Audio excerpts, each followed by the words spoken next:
Civil Defence mú ògbólógbòó adigunjalè méjì nílùú Ìlọrin. Àkọlò iléeṣẹ́ ẹ̀ṣọ́ aláàbò Civil Defence Nigeria Security and Civil Defence Corps ẹ̀ka ti ìpínlẹ̀ Kwara ó ní àwọn afurasí ògbólógbòó adigunjalè méjì kan Garuba Kabiru ẹni ọdún méjìdínlọ́gbọ̀n àti Nasiru Rahim ẹni ọgbọ̀n ọdún ni wọ́n mọ̀ wá báyìí o.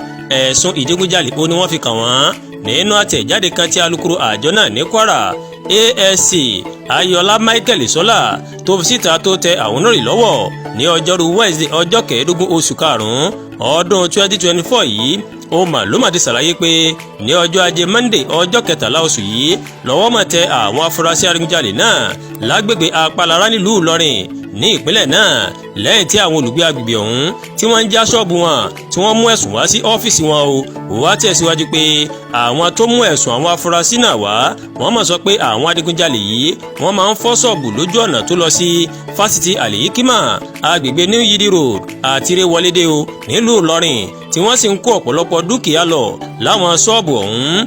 Ìwà tó lòdì sófin tí wọ́n ń hù yìí ó ti mú kí àwọn òǹtajà láwọn agbègbè náà kí wọ́n pàdánù ọ̀kẹ́ àìmọye mílíọ̀nù náírà dúkìá sọ́wọ́ àwọn olè náà.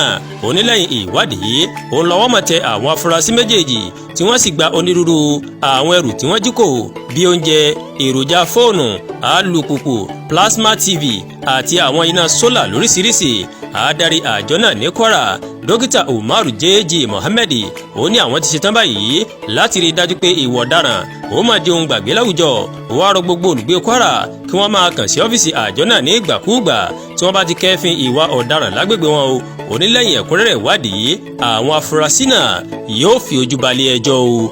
Àdúràgbà Olúwatóyìn lóníròyìn yín ẹ ṣé púpọ̀ tí ẹ̀ ń wo Ẹ̀yà Yorùbá TV o.